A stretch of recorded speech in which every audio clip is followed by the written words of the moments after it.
Picture a warehouse in Los Angeles in the early 90s, stacked to the ceiling with rifles that cost less than a used bicycle. Now picture that warehouse suddenly empty, sealed, and struck from every import manifest in America. Almost overnight. For a decade, one company had flooded the United States with more firearms than almost anyone could count. Then, in a single signature, the President of the United States shut the door. But why would a government ban a gun simply because of where it was made? Why would cheap rifles from a Chinese state-owned factory become a matter of national security, foreign policy, and criminal justice all at once? The answer involves a schoolyard massacre, a smuggling sting, a Communist Party-run arms conglomerate, and a political fight that would reshape gun ownership in America for a generation. And it starts, strangely enough, with a name most Americans had never heard before: Norinco. By the late 1980s, Norinco, officially China North Industries Corporation, was not just a gun company. It was one of the largest industrial conglomerates on Earth, with hundreds of subsidiary factories tied directly to the People's Liberation Army. It built trucks, it built motorcycles, it built more than half of the minivans sold in parts of China, and it built rifles, millions of them, cheaper than any other manufacturer on the planet could manage. Where an American-made semi-automatic rifle might cost several $100s, a Chinese SKS or AK pattern rifle imported through Norinco could sell for under $130. For a nation of collectors, hunters, and first-time gun buyers, that price point was irresistible. Between roughly 1984 and 1994, estimates suggest that anywhere from 400,000 to as many as 2 million of these low-cost military pattern rifles poured into the United States. Gun shops that once treated the AK-47 as an obscure Cold War curiosity suddenly had shelves of them. The SKS, a Soviet-designed carbine, became a fixture at gun shows nationwide, wrapped in the thick factory grease known as Cosmoline, fresh off the boat from Chinese state arsenals. For most buyers, these were nothing more than affordable range rifles and collector pieces. But for law enforcement, a troubling pattern was emerging. Cheap firearms and, just as critically, cheap Chinese-made ammunition were showing up again and again in the hands of criminals. Cost matters when you're arming a street gang, and nothing on the market undercut Norinco. As crime statistics in major cities climbed through the late 1980s and early 1990s, lawmakers began asking an uncomfortable question. Was America unintentionally subsidizing its own crime wave by allowing the cheapest military-style weapons in the world to flow in from a single foreign supplier? The first crack in the door came in 1989.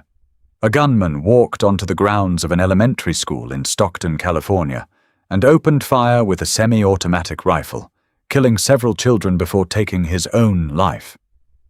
The nation was horrified, and the Bush administration responded within months. Citing an existing law that let the Treasury Department block imports of firearms without a demonstrated sporting purpose, the administration banned the importation of 43 specific models of semi-automatic assault rifles.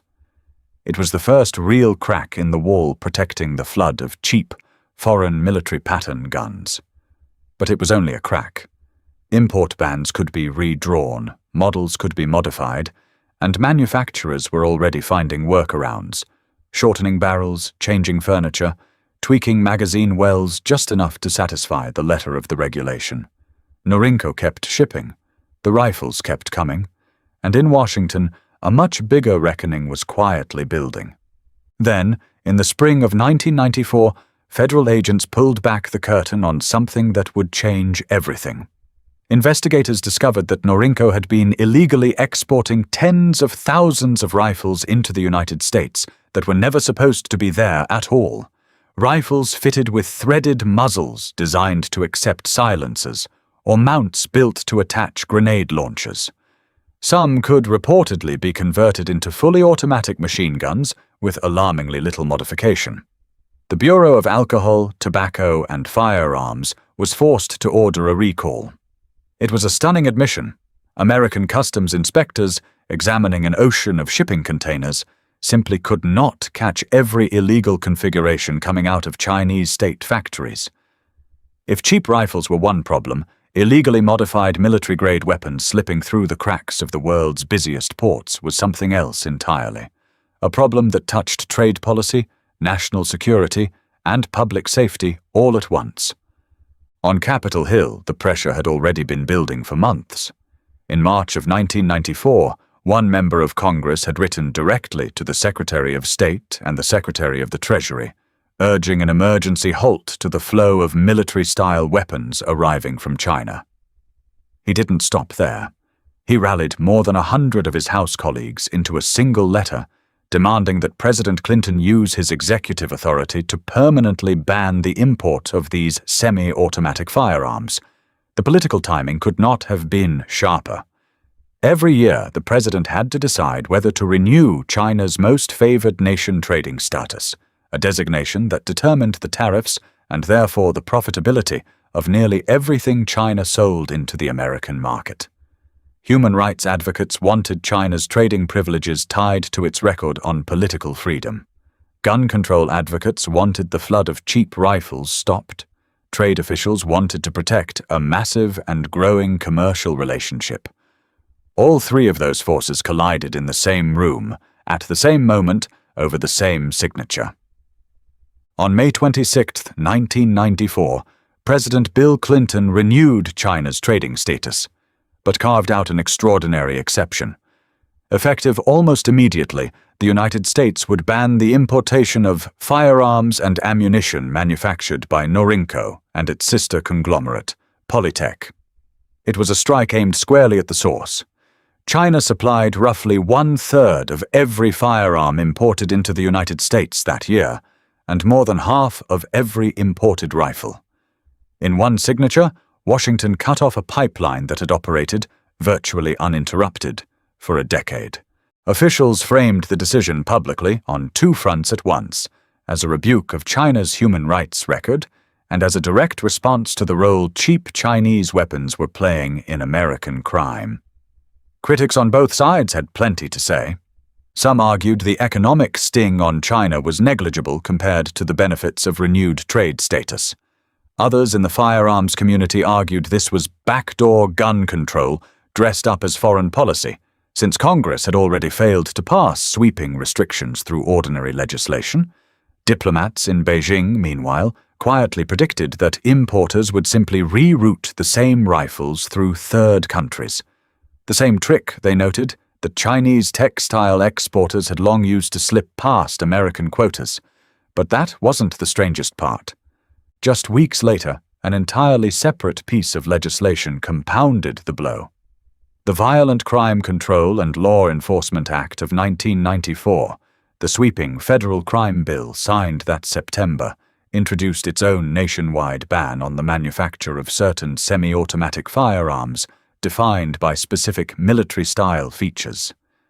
That ban would run for a full decade, expiring in 2004. But buried inside that same law was a provision that gun owners still feel the effects of today: a ban on the importation of foreign ammunition into the United States. Combined with the Norinco-specific ban from May, American shooters who had spent a decade buying inexpensive Chinese SKS and AK pattern rifles suddenly found themselves owning millions of rifles with nowhere left to buy ammunition. It is difficult to overstate how disruptive this was. The rifles themselves, though scarce from that point forward, still existed by the hundreds of thousands in private hands. It was the loss of cheap, abundant Chinese ammunition that hit hardest, arguably a bigger shock to the market than the rifle ban itself. What happened next reshaped an entire hobby. Almost immediately, American shooters who owned suddenly ammunition-starved rifles began hunting for alternatives.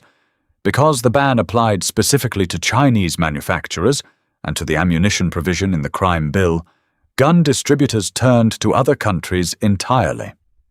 Surplus SKS rifles from Yugoslavia, genuine military stock, still packed in the same thick Cosmoline grease, technically new despite having sat in storage for decades, began arriving to fill the gap left by the banned Chinese guns.